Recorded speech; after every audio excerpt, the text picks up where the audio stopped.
Your Excellencies, dear delegates, ladies and gentlemen, may I invite you to come back in and join us for the next plenary session, the 6th plenary session of the 21st IISS Manama Dialogue, and it is on the theme of maritime security as a regional and global responsibility. I hope you enjoyed the refreshment break. I know it was a bit shorter than we had intended, but I think we were very engaged in discussion, so I hope you appreciate that we're trying to keep us moving along. Maritime traffic through the Bab el-Mandeb Strait and the Red Sea has been halved for almost 2 years, despite significant military campaigns to degrade and deter the Houthi movement in Yemen. This has affected global maritime patterns and points to more challenges to maritime security issues across the globe and threats to the unimpeded flow of trade. And responses to these threats have been sometimes perhaps a little bit less coordinated than one would hope. Sometimes they lacked political content, despite what I think is actually a fairly widespread consensus that they need to be tackled. So this session will explore how states and other actors can ensure maritime security even as competition in the maritime domain increases as well. And it's a real pleasure to welcome to this session Dr. Konstantinos Kombos, the Minister of Foreign Affairs of Cyprus. Minister, warm welcome. Zaki Mohammed, the Senior Minister of State for Defense of Singapore. And last but certainly not least, Admiral Sir Keith Blunt, the Deputy Supreme Allied Commander Europe of NATO. They will deliver their opening remarks from the podium, and we will then have a Q&A in the usual way. Insert your badge into the microphone unit, press the button, you will join the queue, and I will then collect a few questions before coming back to the panel. And with that, Minister Kombos, we shall start with you. May I invite you to take the podium. Thank you very much.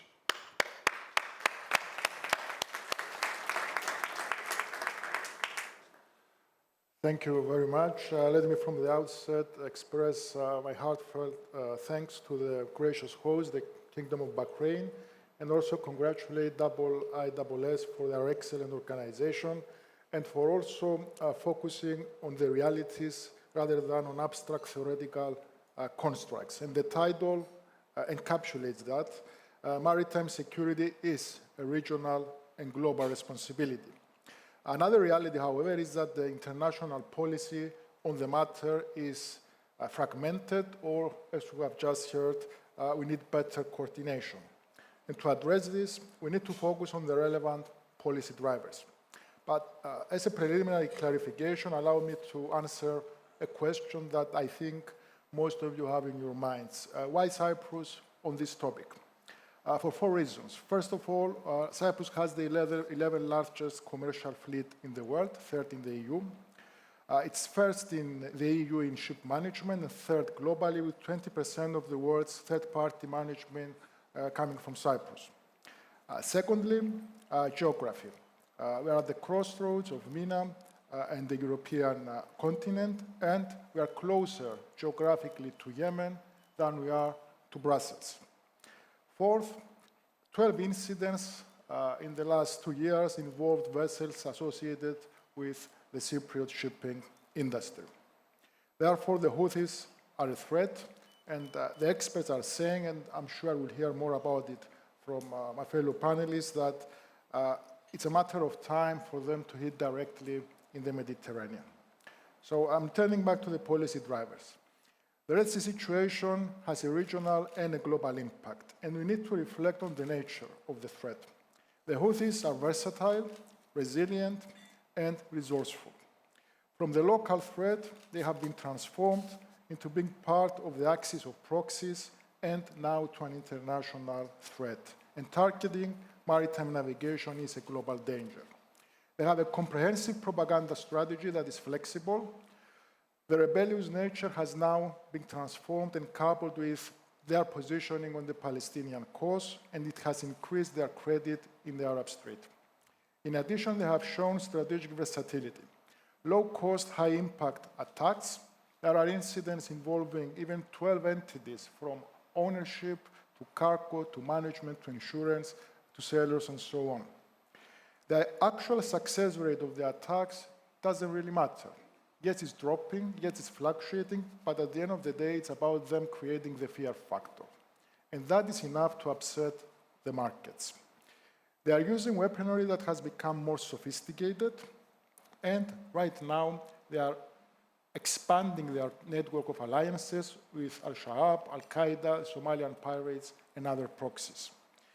So they are finding a way of keeping the EU missions, international missions in the Red Sea preoccupied, and we have seen now this network being created. They are a sophisticated security threat with repercussions, and they have created a zone of risk that is now a reality. The consequences: 60% of the traffic through Suez is down. 65% decrease in traffic through the Red Sea.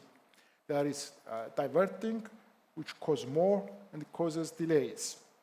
The regional ports have been affected. King Abdullah in Saudi Arabia in the last couple of years has shown a significant drop in numbers. And here arises one of the two paradoxes I will be referring to. The impact on the supply chain, the impact in terms of inflation, it has not been what you have all feared. It's been lower than that. But that is at the same time creating the misconception. We have thought, we are thinking rather that the threat is being under control. And this is a myopic view for a number of reasons, one of which is the existence of preferential treatment. Chinese and Russian-related vessels, cargo, flag, and so on, are not targeted in the same way. There is increase in such traffic from these countries. Furthermore, recently the president of the International Union of Maritime Insurance, talking on the 7th of September in Singapore, stated that the insurance premiums for the Red Sea are not uniform. 0.35% of the value of the vessel for Chinese, 1% for the rest, when before the Red Sea, the Houthi started their operations in the Red Sea, it was 0.4 for the rest. So there is preferential treatment. And this brings me to the second paradox. The EU has imposed sanctions and is imposing sanctions on Russia in relation to the illegal invasion and aggression against Ukraine. The Red Sea is a blind spot in that strategy. And on this, we must take into consideration the continuing and developing situation in Sudan and the growing influence and danger from Russia and Iran over there. And events can very easily overtake us, and the Red Sea dangers could become much worse from both sides of the sea. Therefore, the political planning needs to be strengthened. Right now, it focuses only on the military aspect. At the same time, there are other connected challenges as well. Piracy, 116 incidents reported last year. 86% of them have been successful. 68% increase from the previous year across Asia. The shadow fleet as a threat to the environment, as a threat to the sanction regime that we have in place. And this is a renaissance of the flags of convenience in a very dangerous way. Third, we have attacks against critical infrastructure, including data cables and energy cables. 95% of the global data flow is through sea cables. Finally, illegal, unreported fishing. And this is a huge business in billions that is affecting especially the African continent. We have therefore a web of challenges. And we also have the state-level challenges. UNCLOS has been questioned. This affects the planning, the strategic planning in terms of connectivity projects, in terms of energy projects. And this is something that's affecting also the Eastern Mediterranean, where Cyprus is being situated. In conclusion, we need to recalibrate our approach. We need to add the political dimension to the military dimension. We need to make sure that the item remains on our agendas. We need better intel sharing. We need a better use of the toolbox and of the sanctions and financing availabilities that exist, especially at the European Union. We need better cooperation at the regulatory framework at international fora, higher intensity of reaction, and engaging with the local partners. Cyprus will be very soon taking over the presidency of the Council of the European Union. For us, maritime security is a priority. It will remain a priority during the presidency, and we will do our utmost to make sure that we start a process. The issue remains on the EU agenda, and we reach out to regional partners for that. This is exactly what the aim would be, keeping the emphasis on maritime security. And this is exactly what IISS has done today by including this item in its agenda. Thank you very much.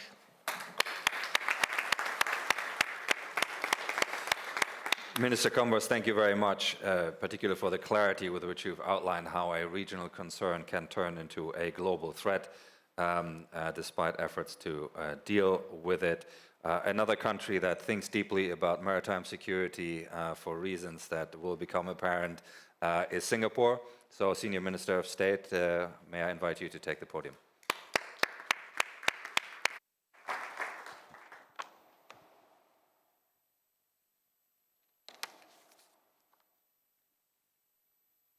Excellencies, distinguished guests, ladies and gentlemen, allow me first to extend my appreciation to IISS and the Ministry of Foreign Affairs of Bahrain for organizing this dialogue and giving me the pleasure to speak here once again. Southeast Asia, where I come from, and the Middle East may be geographically distant, but both regions share strategic similarities. Both sit astride the world's most critical sea lanes and depend on open sea lines of communications for energy, food, and other goods.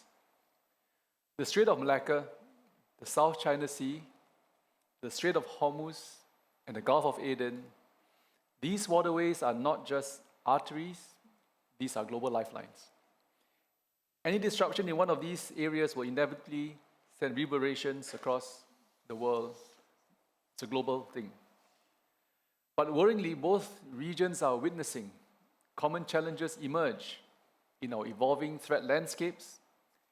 In Southeast Asia, great power rivalry and maritime activity in the South China Sea and Taiwan Straits have increased the risk of miscalculation. Tensions are also present in this part of the world, in the Red Sea and the Gulf of Aden. Both Southeast Asia and the Middle East are also grappling with maritime tensions and threats from less conventional sources. Drones and missile attacks have become a serious issue for shipping in the Red Sea. Meanwhile, instances of grey zone tactics, coercion, and illegal fishing are issues we have observed in the region. Globally, our dependence on digital technologies also means that we are increasingly vulnerable to hybrid attacks such as disruptions to critical underwater infrastructure, or CUI. So when just 4 submarine cables were cut in the Red Sea in 2024, 70% of all data traffic between Asia and Europe was reportedly compromised. All these challenges pose serious threats to global peace and prosperity. And to ensure that we can effectively address them, it is important for us to enhance multilateral coordination. But worryingly, multilateral coordination, develop maritime domain awareness, and build resilience against hybrid threats. Statecraft today is in a flux. Achieving progress in these areas will require countries to cooperate as a network of maritime states. Regional powers must combine diplomacy, deterrence, and development into a coherent strategy. So allow me to share a few examples. In Southeast Asia, we join hands with our neighbors, Singapore, Malaysia, Indonesia, and Thailand, cooperate closely to combat piracy through the Malacca Straits Patrol. Our cooperative efforts are of global importance, given that 1/4 of the world's maritime trade passes through the Malaccan Strait. Joint exercises are helpful in building mutual understanding and confidence. Recently, Singapore hosted 17 countries for exercise Pacific Reach. The exercise develops regional submarine escape and rescue capabilities, and such exercises not only build trust between the countries involved, but also to help enhance interoperability in times of need. Singapore works with partners to address hybrid threats. Together with Brunei and Thailand, we co-sponsored a concept paper on CUI security on the defense track, which the 19th ASEAN Defense Ministers meeting just adopted 2 days ago. So the paper outlines guiding principles to raise awareness and strengthen protection of CUI so that ASEAN will be better positioned to keep pace with emerging maritime threats. Singapore also plays our part as a responsible member of the international community. We have participated in counter-piracy efforts here in the Gulf of Aden and the Red Sea as a member of the multinational combined maritime forces headquartered here in Bahrain. We do this because we recognize our interest in maintaining peaceful waters no matter which part of the world we are from. In Southeast Asia, we've learned that no one power can guarantee maritime stability alone. Our region's security depends on cooperation to ensure a thriving maritime nation. And here in the Middle East, you have similar networks and efforts which contribute to the overall security of global trade and shipping lanes that connect our regions. As the examples have demonstrated, there are many avenues for countries, big and small, to cooperate on maritime security issues. But these avenues will only open if they are built on foundations of trust. This is why dialogues are valuable.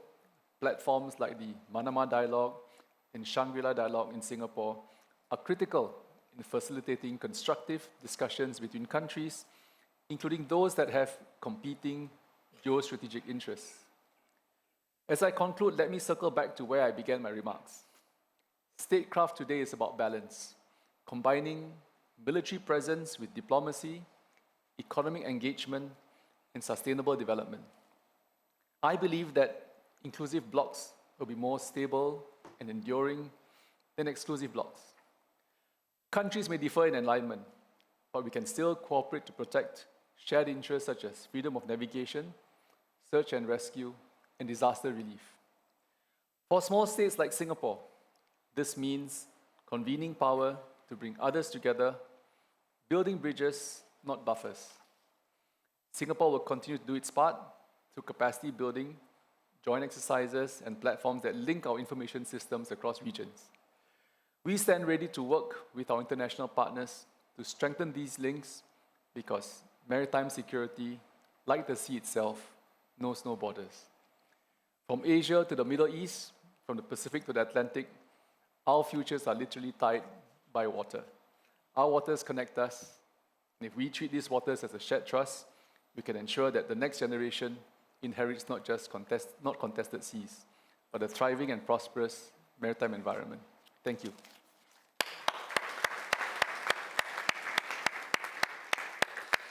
Senior Minister of State, thank you very much. Statecraft is about balance. That's an important statement, in particular in the light of the activities that you have outlined and when it comes to multinational coordination, cooperation, and the many things that Singapore is invested in and is supporting capacity building exercises, combined maritime forces, and then importantly also convening, bringing people together to exchange ideas and build that all-important trust that you've mentioned.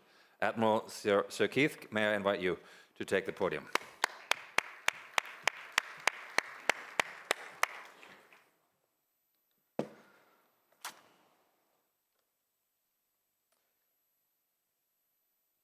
Well, Your Excellencies, distinguished guests, ladies and gentlemen, I too would wish to extend my huge debt of thanks to IISS for the invitation, for Bahrain for the extraordinarily warm welcome, so typical of this wonderful nation. It's great to be back in the region.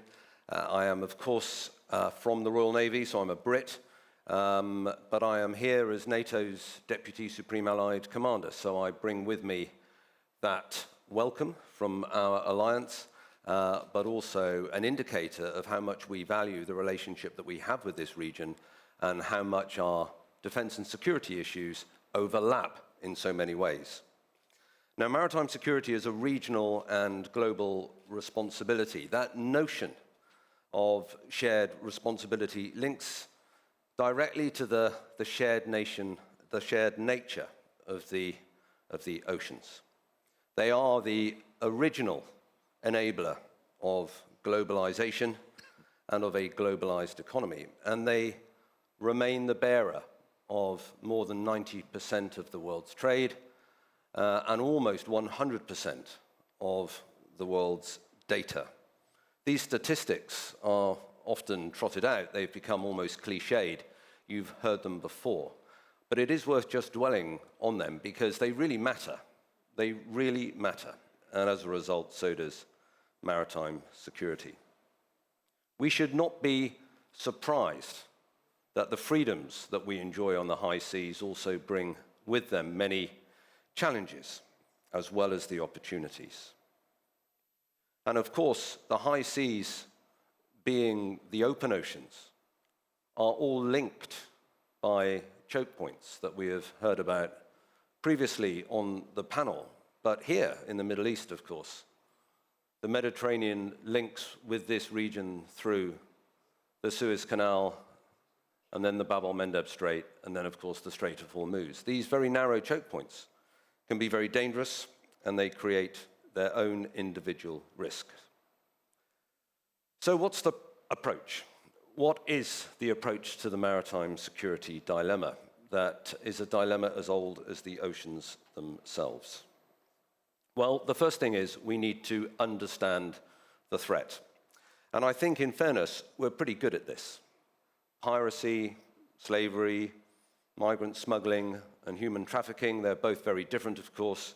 Migration of various types, in fact. Drugs, arms smuggling, cyber risks, particularly in and around navigation systems, but also port infrastructures, armed robbery, sabotage, sanctions breaking of various sorts, threats to critical undersea infrastructure, illegal fishing, pollution, terrorism, state-on-state conflict. It's a hell of a list, right? It's a hell of a list. But it has not been overly challenging in keeping pace, at least with the list. Most of those things are centuries old. Some of them are new. And I have lived with the vast majority of those over my 41-year career. But what we do about them, what do we do about them? That, of course, is another thing. Well, the first thing, and I'm sure we would all agree, is to build a strong political consensus around the rule-based international order. And there are plenty of mechanisms, long-existing mechanisms, coalitions, alliances, the United Nations as the bedrock, as it should be, but also NATO, the European Union, and of course CCIPA, that is homed here with the US and most recently the UK. And I could add to that the Arab League and the GCC itself. All of these structures exist partly or in whole to underline and reinforce the importance of the rule-based international order, but it does require compliance. Frameworks are one thing, but if people are prepared not to comply, either at the state level or the non-state level, then of course we have a problem. And that problem is very existent in all the forms that I've already outlined. Finding the threat requires a slightly different approach, and this is where the military become very active. You have to go and look for it, and to look for it, you need to be cued onto it. Because finding ships is not as easy as you may think, if it's a ship you're after, of course. If every warship in existence in the world right now were at sea, individually, spaced equally from each other, they would be about 500 miles apart. That's the scale of, that's a ChatGPT stat, by the way, so you can apply your own measure to the likelihood of that being, but I kid you not, the vastness of the oceans and sometimes the responsibilities placed on the militaries to be able to search them it really sits in tension. We really cannot be everywhere, so we do need some help. And it's in our ability to use satellites, it's in our ability to be able to use aircraft, it's in our ability to be able to work with each other that we can start to build a picture. And there are plenty of frameworks and organizations that help in that. Interpol, Europol, Frontex as an example, plenty of United Nations activity in that, bilateral agreements, intelligence sharing arrangements, and various agencies. They all bring with them opportunities. But as we have already heard, you can have all of that. But if those frameworks are not populated with the information that we need, then they basically add up to very little. And that requires nations, institutions to be ready to share information with each other.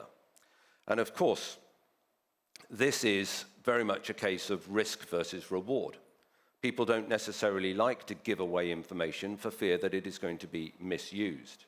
And I really acknowledge that. We see it in the military intelligence world all the time. However, I can say confidently in the military intelligence world that generally we have misplaced the threshold.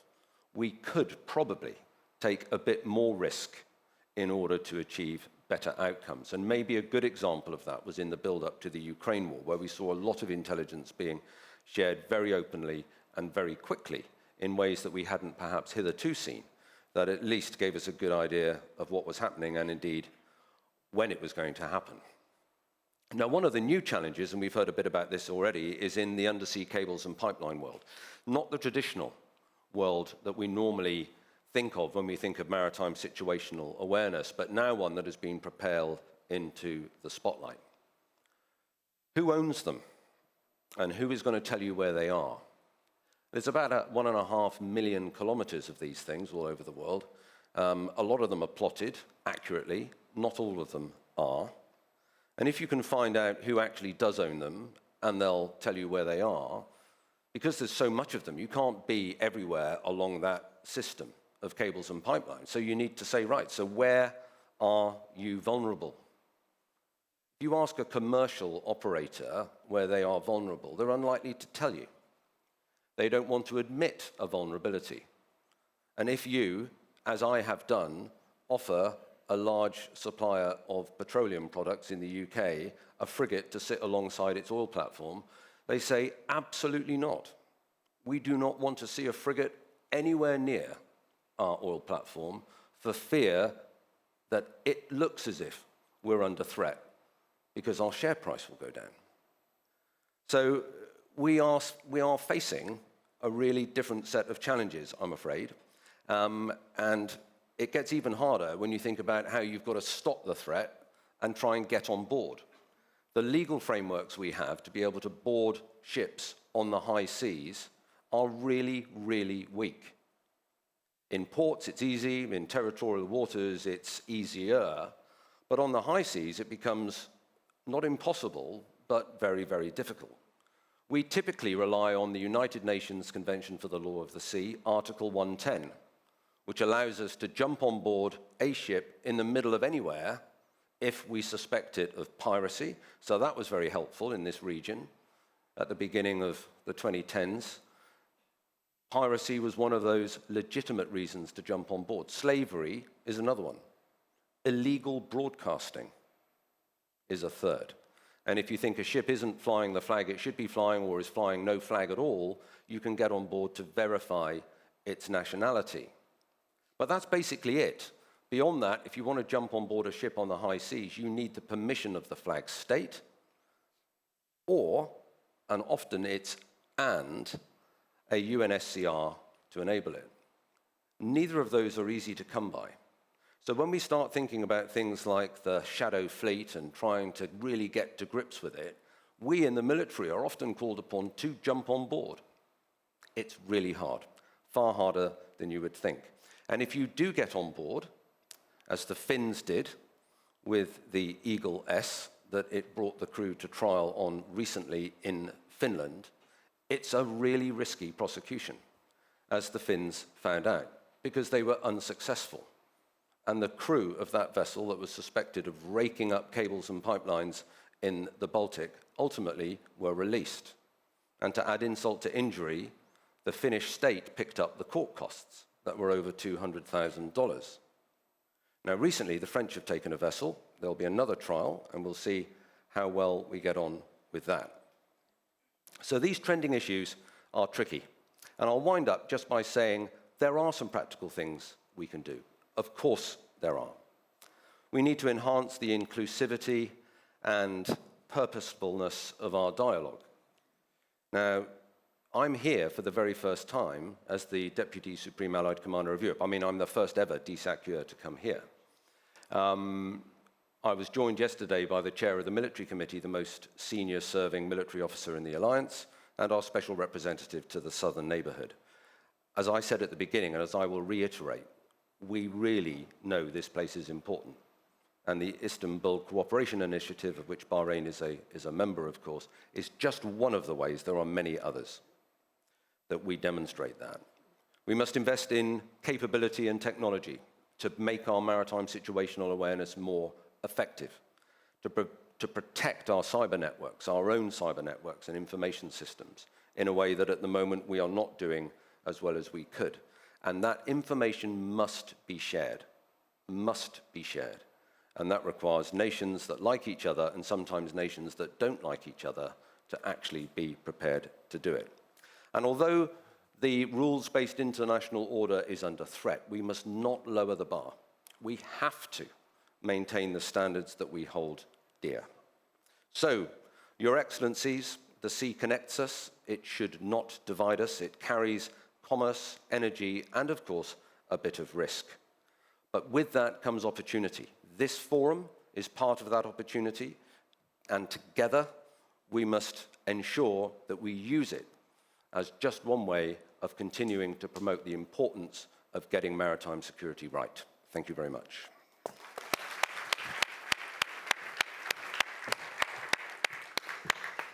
Admiral, thank you so much for these remarks. I was particularly struck by your point about information sharing. Information needs to be shared. That requires cooperation. It requires a degree of institutionalization of relationships between nations and others. And your argument that we could afford to take a bit more risk in how we approach this to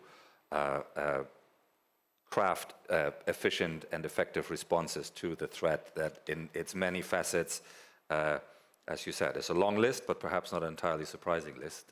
So let us get into that. And I have a number of people who are already on the list seeking the floor. So I'll see that I get as many as possible in, and then we'll return to the panel for responses. And the first one is Paimana Assad from the UK.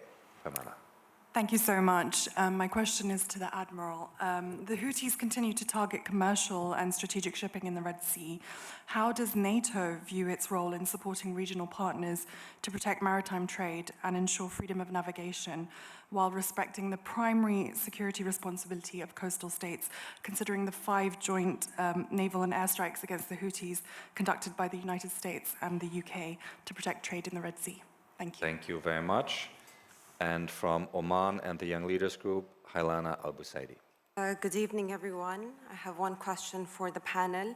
How does the CMF, which is a combined force of 47 nations commanded by the US Navy, maintain its efforts in blocking the weaponizations of the Houthis? Thank you very much. From the UK, John Chipman. Yes, thank you. My question is to Admiral Sir Keith and also to Zaki Mohammed. A couple of years ago at this event, General Eric Kurilla, then the CENTCOM commander, placed great emphasis on new defense technologies in carrying out his mission here. So I wonder, what are the defense tech use cases that are most relevant to the provision of effective maritime security? Undersea, on sea, in the air, in space, robotics, sensors, enablers, AI-supported situation awareness. What would ease your task? What are the defense tech use cases? So perhaps you don't need to put a frigate over a cable, but put something a little bit more discreet that can even do more than a frigate can do. Thank you very much, John. And from Lebanon, Agnes Helou. Agnes, hello, Breaking Defense. My question is for the Admiral. So I want to ask about the NATO office in Kuwait. How does it enhance the the security of the shipping lanes? And Mr. Shipman have preceded me to the second question. I was going to ask about the unmanned surface vessels, if they are already deployed in the Red Sea and the Arabian Gulf, and or underwater vessels. Thank you. Thank you very much. From the Netherlands, Welle Nouwens. Thank you, Bastian. My question was for Senior Minister of State of Singapore, Zaki Mohammed. Two questions for you, sir. First, how are you seeing hybrid threats as a tool of national power evolve in Asia, and what are your concerns around the trend lines there? And then secondly, I also had a question about new technology, particularly Singapore's next-gen maritime technology in terms of autonomous underwater vehicles and unmanned surface vessels. How can they help foster greater maritime security, not just in Asia, but also in this region, particularly if we think about the cross-regional security interlinkages, not least in the space of undersea cables? Thank you. Thank you very much. From Egypt and the Young Leaders Group, Sarah El-Menawi. Sarah. Thank you, Your Excellencies, and good morning. I want to ask about a recent statement by the Egyptian Foreign Minister about the Red Sea security, and that it should be governed and only governed by states bordering the Red Sea through the Red Sea Council, rather than any external security architecture. My question is, since maritime security is obviously a global concern, how do you think a balance should be struck so that sovereignty does not lead to isolation and responsibility does not lead to vulnerability? Thank you. Thank you very much. There are a lot of people on the list. I might take 3 or 4 more before we get a set of responses in. Robert Ward. Thank you, Bastian. A question for Senior Minister of State Zaki Mohammed, if I may. Japan's new Prime Minister is already taking a highly proactive position on building out the country's defense and deterrence capabilities, and plans to revise Japan's national security strategy next year. Given this, if you were able to speak to her now, what would you ask Japan to do more of to help support maritime security in the Indo-Pacific and beyond? Thank you very much. From Indonesia, Maxine Utomo. Thank you very much. Good morning. I have a question to the panel about the new UN Treaty on Marine Biodiversity Beyond National Jurisdiction, the BBNJ. Which will enter into force actually in January following the ratification last month by Morocco. So the question is, what is your outlook of this BBNJ treaty as a confidence-building measure to build global maritime responsibility? Thank you. Thank you very much. And the last one in this round, I'll take Nick Childs. Thank you, Bastian, and thank you to the panelists. You all in your different ways, I think, underscored the global stakes in maritime security, but also the huge complexities. In terms of upholding freedom of navigation, there tends to have been historically a sense of the usual suspects, the traditional naval powers turning up to try and defend these principles. I wondered from each of your perspectives what you would highlight as the priority area in order to spread the burden wider, in order to get a broader uptake and buy-in in terms of defending these global principles. Thanks very much. Thank you very much. I'll go in reverse order for first set of responses, and then we'll return to the impressive list here of people who want to get in. Admiral, may I turn to you first? So NATO's role in protecting Red Sea maritime trade, the technology questions which came in 1 or 2 ways. There was a question on Kuwait and NATO. And I think maybe we'll start with those. Okay. Great questions. And I think that the way that NATO operates is typically, but not exclusively, within its area of responsibility. So that does not include this region. But it has been expanded, of course. Afghanistan would be one example. Piracy would be the other, but not yet the Houthis.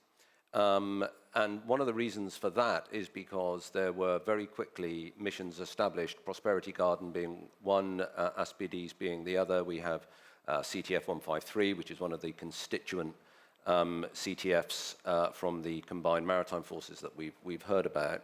And the way that NATO supports those is by giving it some of their ships. So as the guy that is responsible for force sourcing and force generation for the alliance, the first thing that I saw when the Houthis got busy was the number of ships that I had at my disposal reduce. So there was a UK Type 45 destroyer down here, for example, that would have been with me had it not been down here. So we definitely support, because there's one force structure in the alliance and we use it for pretty much everything, whether that is under a NATO flag or not. CMF is firstly a wonderful demonstration of the way in which maritime nations and indeed maritime capabilities can get along really well and unite around a number of different activities, whether that is 152 up here in the Gulf, or 151 with piracy, or 150 doing effectively counter narco, 153 up in the Red Sea. And when I was here as the deputy commander of the CMF, there were 32 nations, and as we've heard, there are now 47. So that's great. However, that is not a legal or a political union.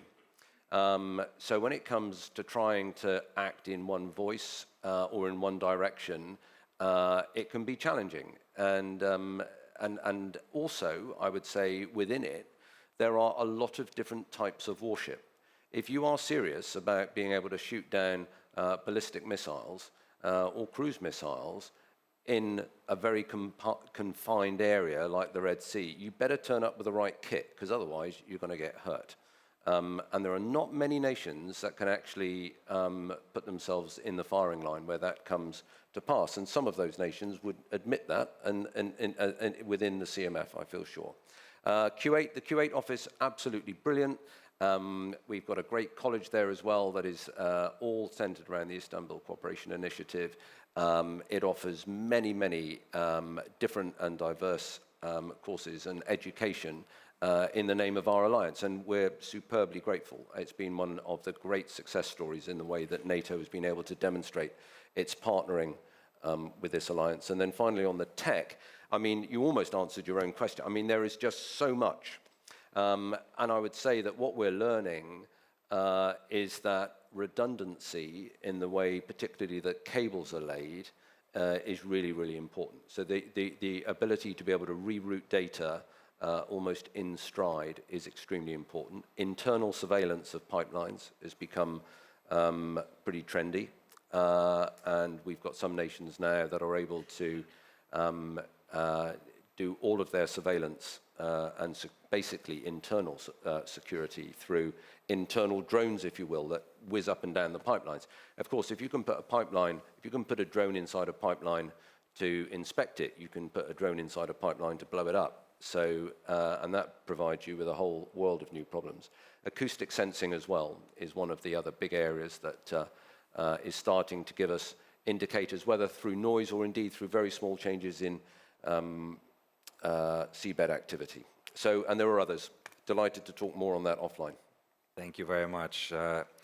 Senior Minister of State, perhaps you can also say a few words about the tech question. There was also a question on evolving hybrid threats in Asia. Expectations vis-a-vis Japan was another point that was put to you, and then the more overarching questions. Over to you. Sure. I suppose the tech ones are the easier ones to tackle first. but I think for Singapore, the key question about what kind of defense tech we look at and what kind of tech we develop really center around our vulnerabilities as a small state trying to defend against much larger adversaries that you can see. I mean, and then two, the principles of really keeping maritime trade open, secure, being a shipping hub, which we are one of the most busy ports in the world. I think that's important that we continue to secure that. So if you think of those two as a start, and the third one I can think of is communication lines, because we are also a tech hub telecoms hub, communications hub, and therefore a lot of lines come in. So we talk about undersea water cables and pipelines. A lot of it comes through Singapore as well. So we do have these three. If you take these three into consideration, that's where defense tech for maritime comes to play, and where we develop are largely around those. So if I start off with the maritime aspects, I think AI continues to be an important part, especially with how you layer that with intelligence.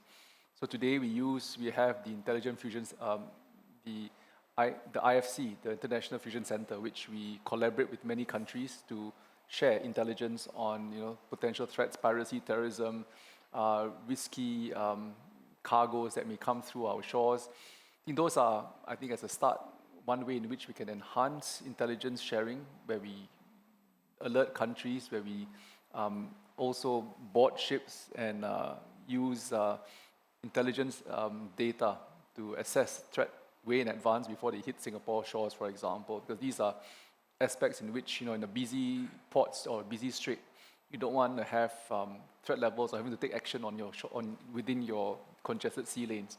You want to take action way before if you can. You want to intercept them if you can. I think that's one.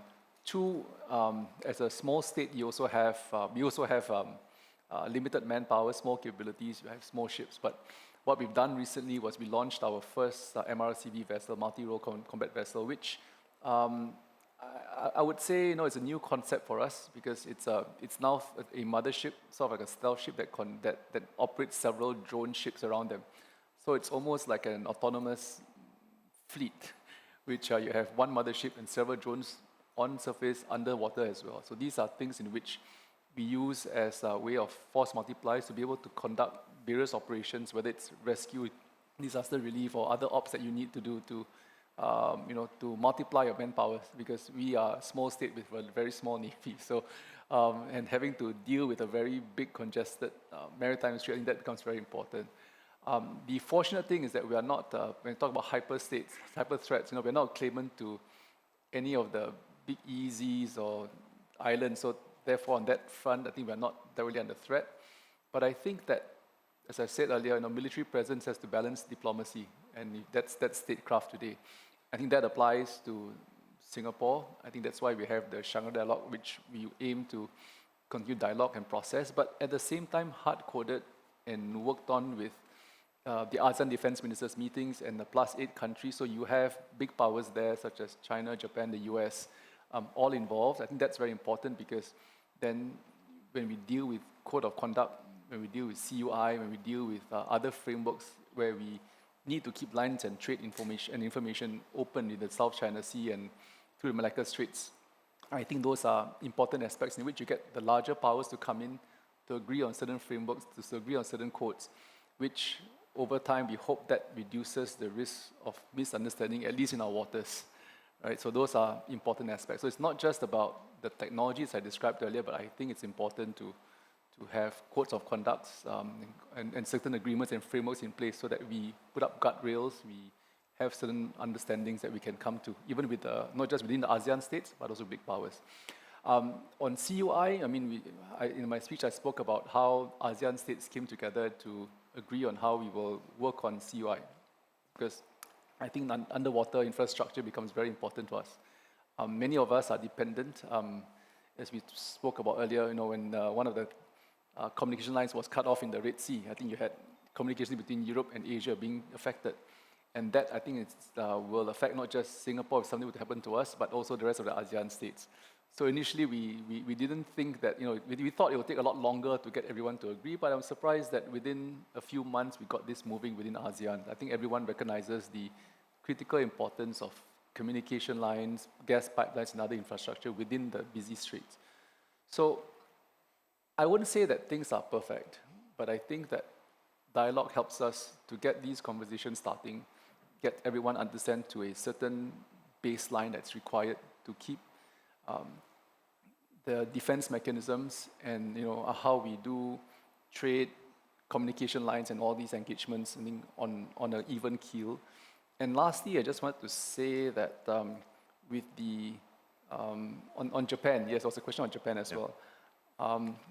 I can't speak for Japan, but I can fully understand why they would be thinking of expanding their military presence, because for many years since the World War II, they have always been kept within a framework where they are a self-defense force. So with the force portion now, and I think there is certainly appetite within the country to now think about building their own defense force. I can see why as well, because they are contesting on two fronts. On one hand, you've got China, and on one hand, you've got Russia, so there are contested islands on both sides, which I can understand. But if there's something I would say to the Japan Prime Minister would be, balance a military presence with diplomacy. I mean, while I can understand the need to defend your country, defend your people, but I think it's important that dialogue continues with your neighbors and other powers. Thank you.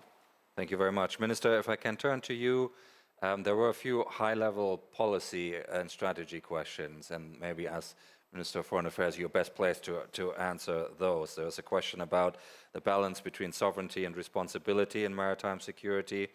There was a question about treaties like the BBNJ as confidence-building measures for maritime responsibility, and how you feel about the priority for spreading the burden and gaining broader international support to defend the principles of freedom of navigation. So maybe those are themes, and anything else, of course, that you want to get into. Minister, over to you. Thank you. Look, I believe that we need to increase the political bandwidth in relation to this issue. And we are facing, if you simplify it, it's a primitive threat against one of the most advanced sectors of the economy. So we're talking about introducing technology as a way of countering what's happening. And in my speech, I tried to raise the issue that the Houthis are using very low-cost technology. They're now, of course, adding to that capacity. So how do you try and tackle that? First of all, the military, all the technology, the intel sharing is critical, as the Admiral has said. But I believe that what you have been lacking is the political discussion, the political discourse that would support and provide the necessary tools. And there are interesting questions relating to diplomatic collaboration. There was a question about respecting sovereignty, how you balance that with international forces. There is concern in some countries in this part of the world that there is an over-militarization of the Red Sea. So all of these, I believe, are issues that could be part of a very focused dialogue. And in a sense, I totally agree that we need to have more burden sharing, because everyone, in one way or another, is affected by what is happening. There are countries that have the capacity, the military means. Other smaller countries do not have that. They could have the industries, but the information sharing, the use of technology, clever kind of ways of tackling what's happening, the financing of these operations. All these, I believe, are issues that we could add to our toolbox. There is also, as I made the point earlier, the political signaling.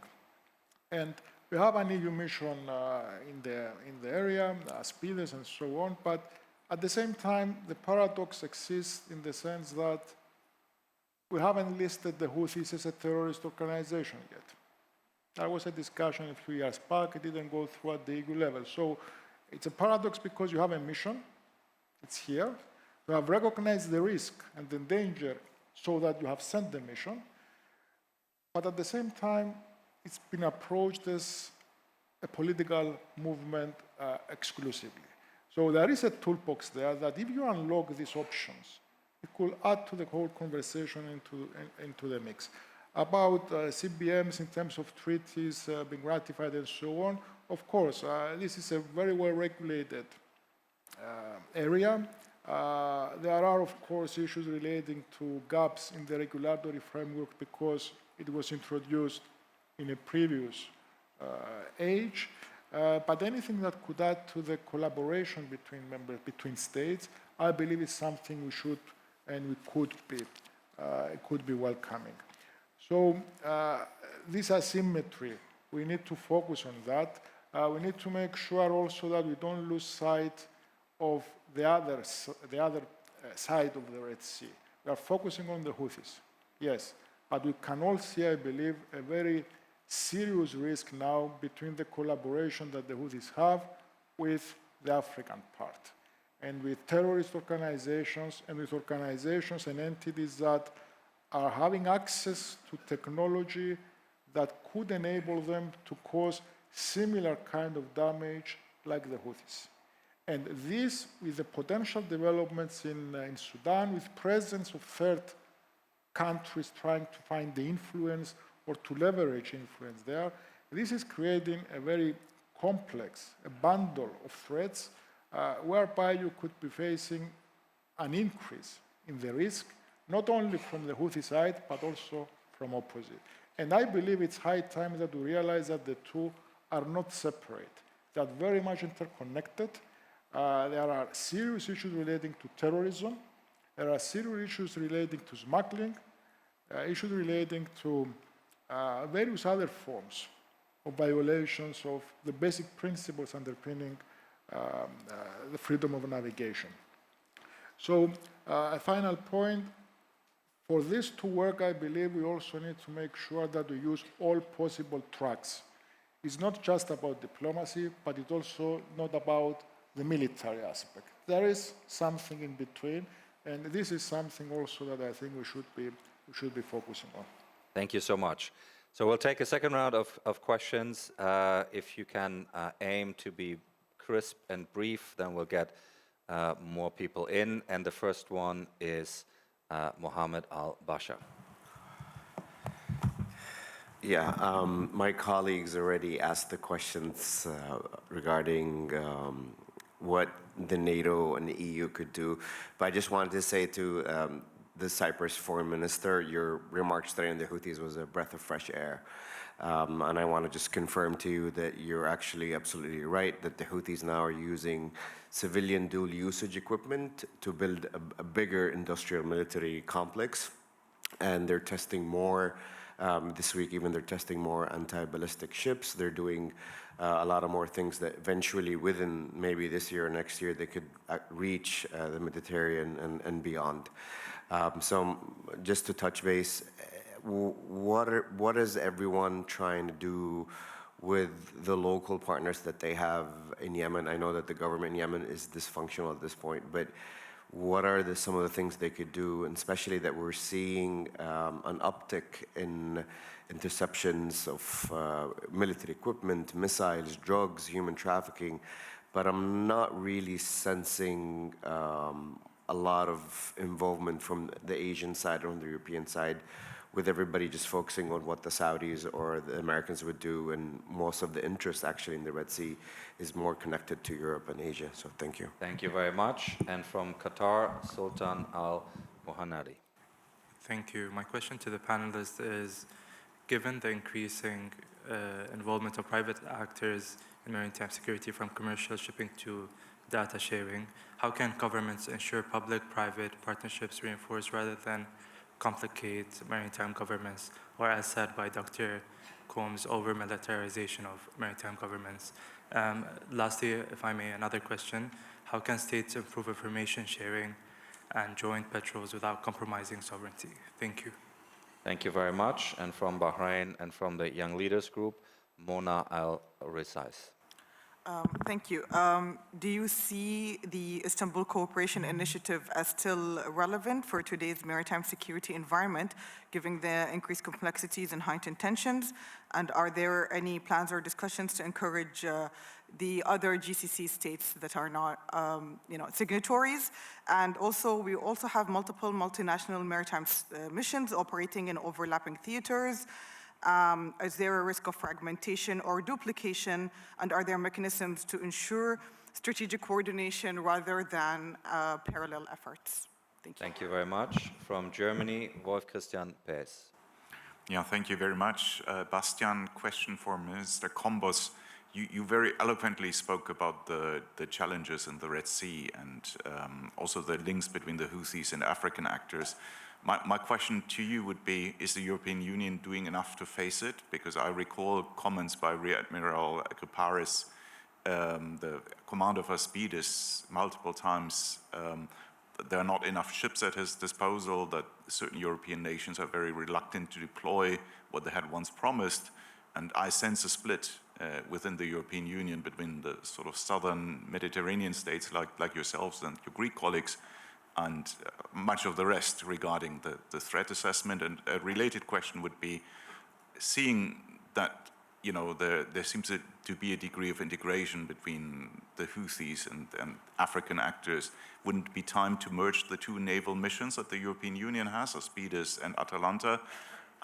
Because maybe there are some efficiencies there if we would have at least 5 warships at our disposal rather than 4 and 1.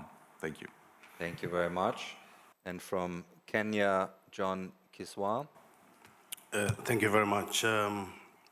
Just to reiterate on the importance of information sharing. Last week, Kenya Navy was able to intercept a dhow about 400 nautical miles off of Mombasa through a regional coordination mechanism where we have an information fusion center in Madagascar and a regional information correction operation center in Seychelles. Through that coordination, we were able to seize that dhow that was carrying drugs worth about $63 million. So the Western Indian Ocean is a very fast region, which also offers us an alternative to the route affected by the Houthi threat. Just a question to the panelists. What is the international community doing to assist as coastal states that have limited capability to be able to respond to these maritime threats, particularly in the Western Indian Ocean? Thank you. Thank you very much. And from the UK, Dom Morley. Dom. Thank you very much. I have a question that follows on a bit from Sir John's observations around the adoption of technology in navies. We've just seen the UK's carrier strike group complete, or nearly complete, a global deployment over 9 months, conducting the freedom of navigation, the PASEX type training, and the people-to-people relationships that deployment has generated. As navies become more reliant through demographics and technology on autonomous platforms, do you see enough focus on the defence diplomatic relationship of maritime security services, as well as the attractions of the technological? And I wonder if you could comment on perhaps some of the dilemmas that might throw up. Thank you very much. Final one I'll take is from Japan, Wakana Asano. Yes, thank you so much. My question is for all of the panels about the subsea cables. So the subsea cables, as all of you mentioned, that there is the necessity for the regional and global cooperation alignment, especially for both the technological and the legal aspects, so that it can be implemented for both globally, regionally, as well as the nationally. So I would like to ask the question that how do you plan, how you expand your regional and international alignment and cooperation in terms of subsea cables and the data sharing? Thank you very much. So we've got exactly 9 minutes left, which means 3 for each. Zaki, if I can start with you in this round, and then Admiral, I'll come to you, and the Foreign Minister has the concluding thoughts. Sure. Over to you. I think mine, I'll just start off with the IFC. I do understand some of the concerns on how we use naval intelligence and how that can be better enhanced for countries that may not have the capacity. In fact, I think that's one of the reasons why we set up the IFCs.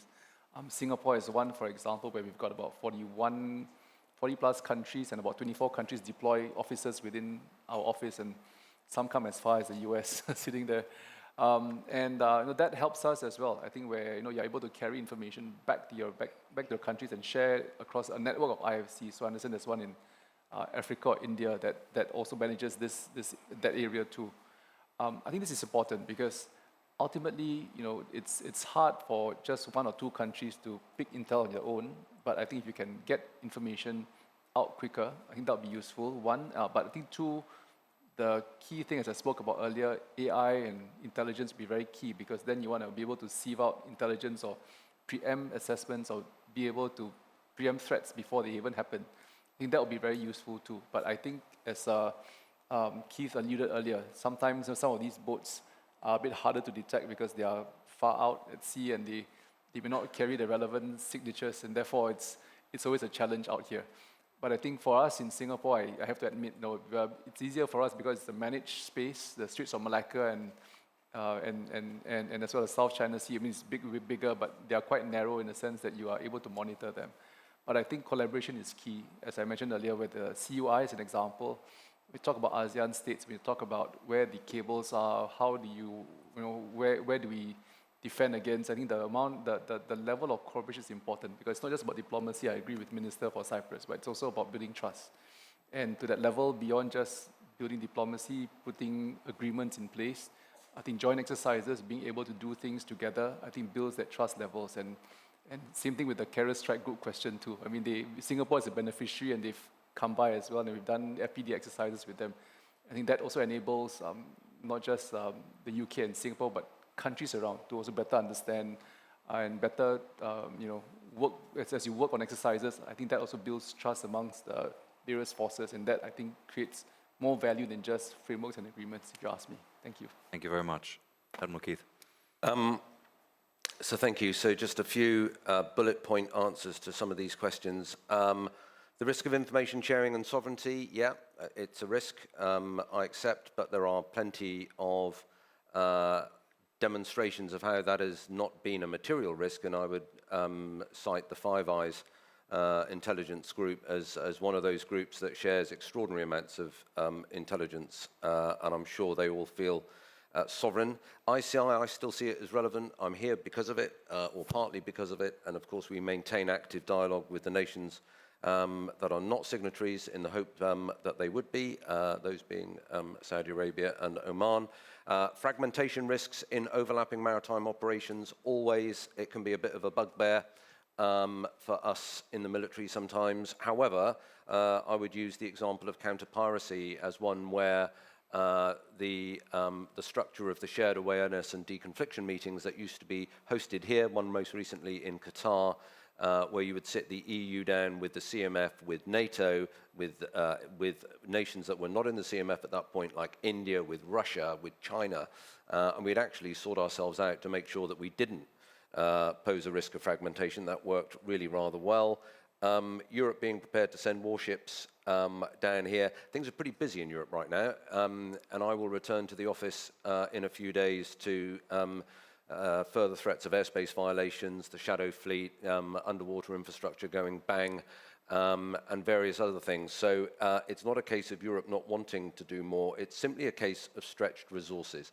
And this is why when I joined the Royal Navy, if I'd asked the First Sea Lord, the head of our naval service, to name all of the ships in the Royal Navy, even as the First Sea Lord, I expect I would have won a bet that he would not have been able to do it because we had too many ships. Now, if I asked the head of the Royal Navy to name all of the ships in the Royal Navy, he would do it in a heartbeat, and he's a Royal Marine.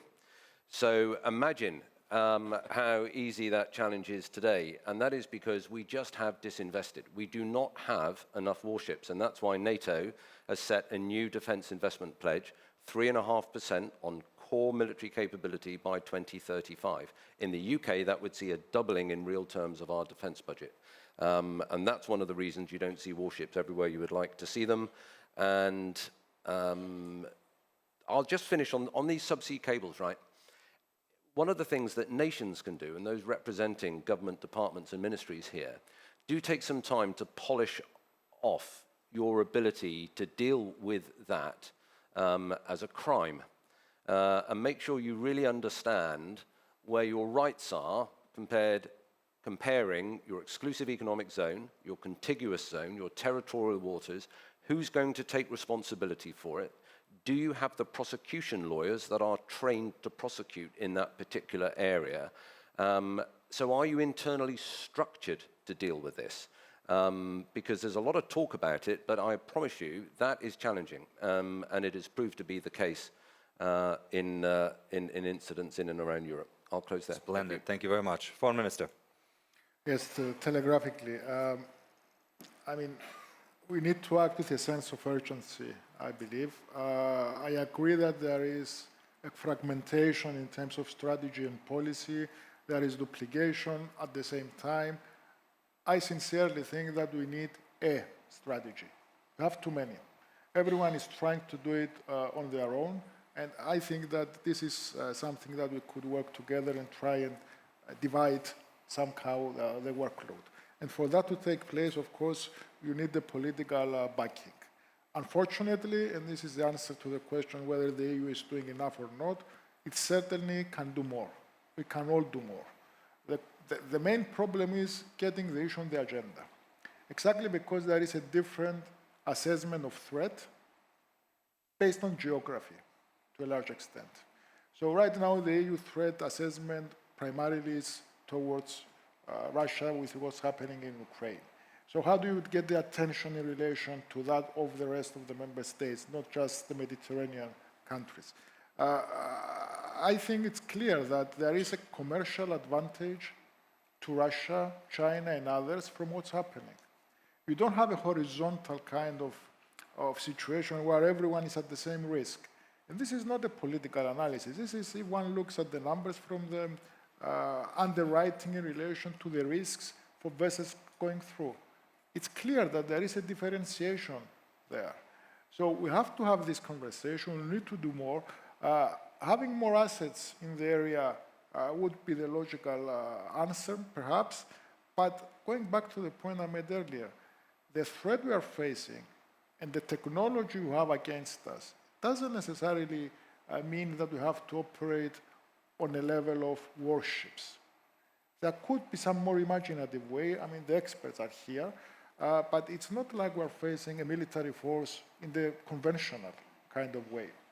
What they are doing is they're creating a danger zone, the risk of being attacked. And this is something that's extremely difficult. So politically, we need to give the green light to the people on the ground. We need to give them as much of the resources as they need.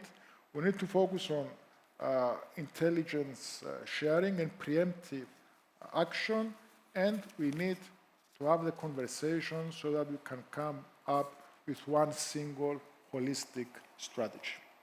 Splendid. Thank you very much. That concludes our 6th plenary session. May I invite you to thank our speakers for a fantastic session. Thank you.